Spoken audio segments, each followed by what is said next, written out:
I am Venom.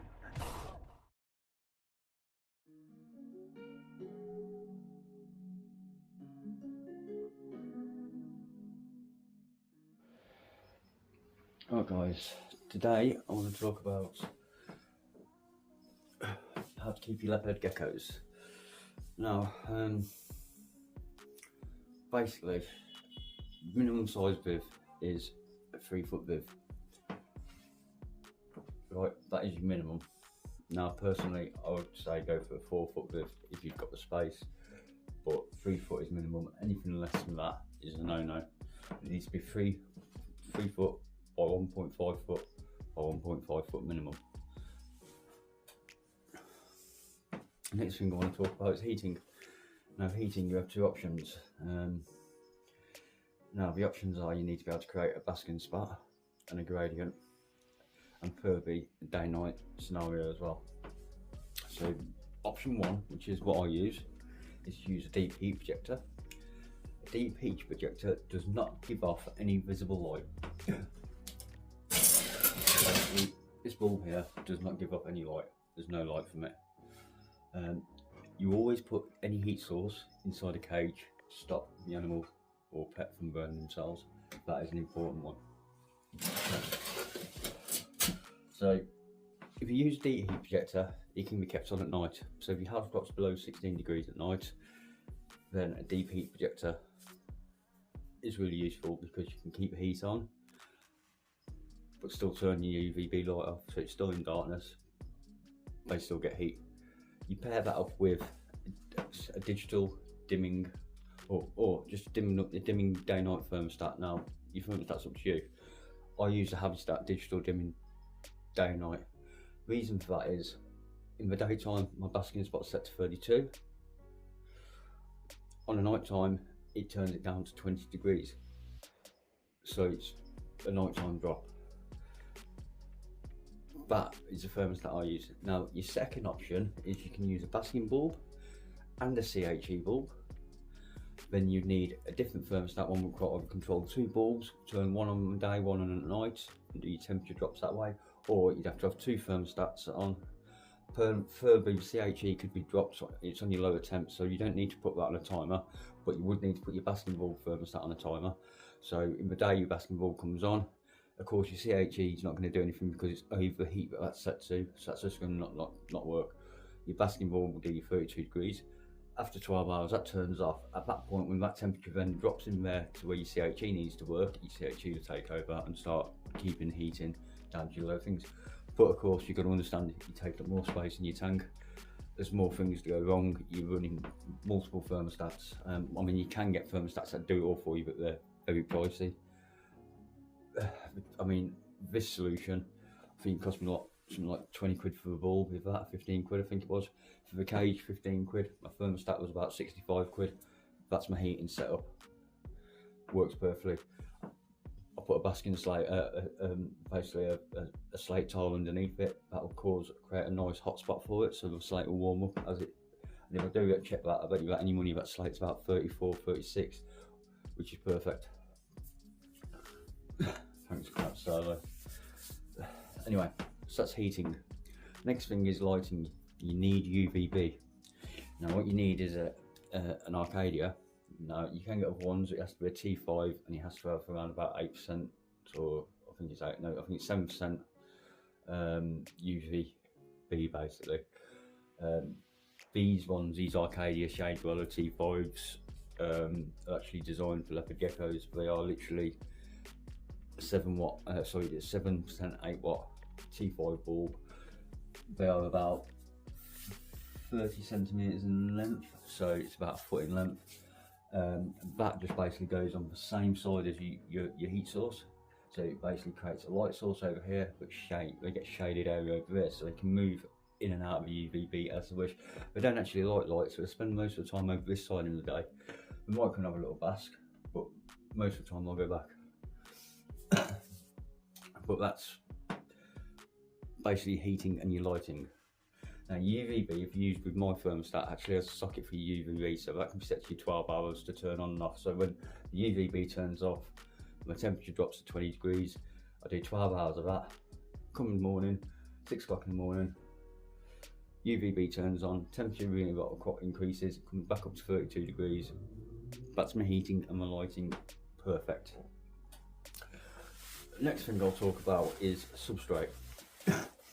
Now I'm currently using some Leopard Gecko substrate mix, which is supposed to be the soil grit sand mix. I'm still umming about it because it seems very dry and very sandy. My geckos are doing okay on it. I've not had any impaction problems or anything like that. So I'm leaving it to it, but next time I'm probably going to change it. Now what you want is basically a soil to sand mix of 70% soil, 30% sand. Best options to get Reptisol and Reptisand, but with that, because the Reptisol's already got a slight bit of sand in it, you only need to do an 80 Reptisol to 20% sand mix. But I will put pictures at the end of different substrates and mixtures and so, as long as other information of going over, you know, what I've said. So that's your substrate. But when you first get a gecko, I will say you need to spend that first month on paper towels, so kitchen towel. The reason for that is you want to make sure they're pooping. Now I haven't got this poop out for this reason, but we always poop in the same place. So that's my girl's poop. My boy, he poops in the humid hide when he's thingy. I will need to clean him out soon. All you do is you pick the poop out when it's around, and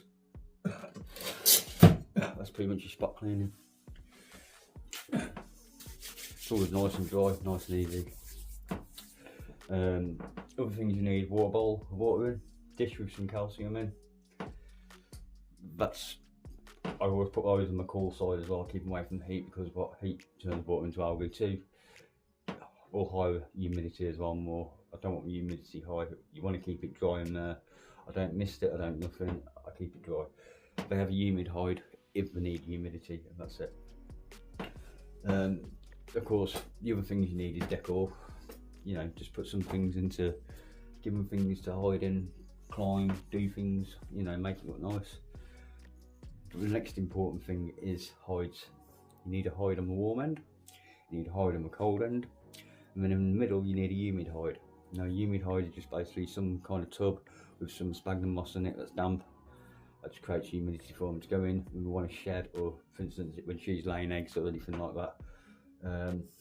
So that's an important thing to have, because that's how they have a successful shed and stuff like that.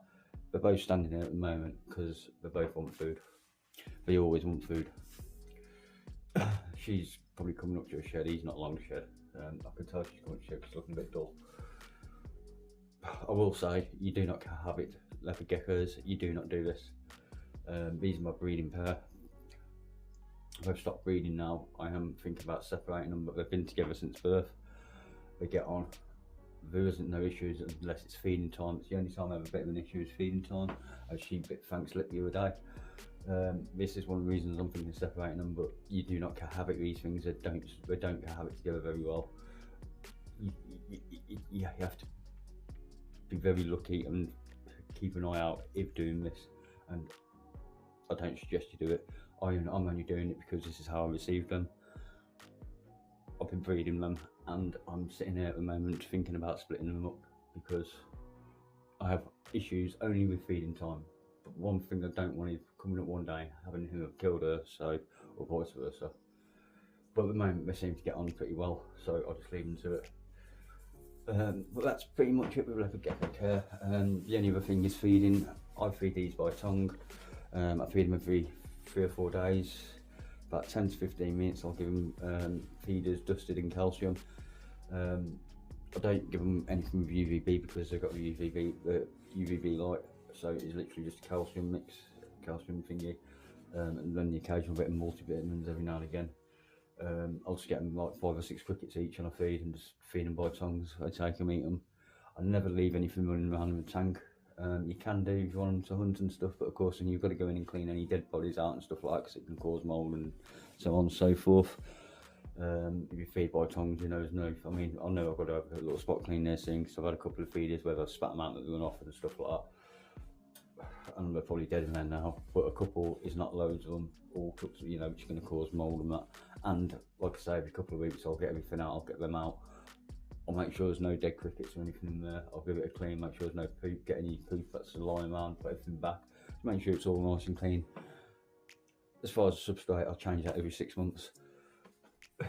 You know, you don't need to do it any more than that, as long as you spot cleaning and stuff. And that's pretty much it, basic Leopard Gecko care. As far as handling, better, it's just choice handling. Now he'll probably bite me because he wants food, but just to give you a hint, choice handling is putting your hand in, letting them decide if they want to come out onto you. Now over time I usually do. I've got more chance of probably her coming out onto me than what Frank does. Frank's a bit of an arsehole, but no, he has coming out, look. This is what I say by choice handling. You let them come to you. Over time they will get accustomed to you and they will start to come out. I don't get these out very often, but yeah, if you can get them just to do this, come on, and come out onto your hand, there's a better option than just grabbing them, because they'll get much more used to you, they'll trust you more, and they'll be a lot friendlier. And the last thing you want to do is have one drop of towel, because you're going to be waiting quite a bit of time for it to regrow that towel back, and it will never be the same again. Grabbing them, scaring them, anything like that can make them drop the towel. You coming on, girl?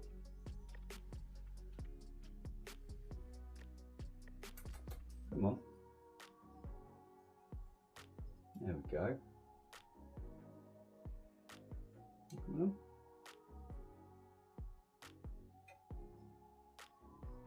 Come on, then. Oh, there's your camera. This is Fiona. Fiona Gallagher. Sweet little girl. Which wants to be. I've got her out. I'll have a quick check of her, make sure there's no skin, no bad sheds, no nothing on her that I've missed.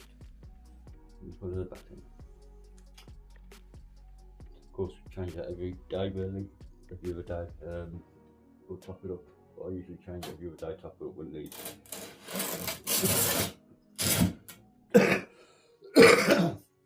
And that's it for basic Leopard Gecko care.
Who the hell are you, man?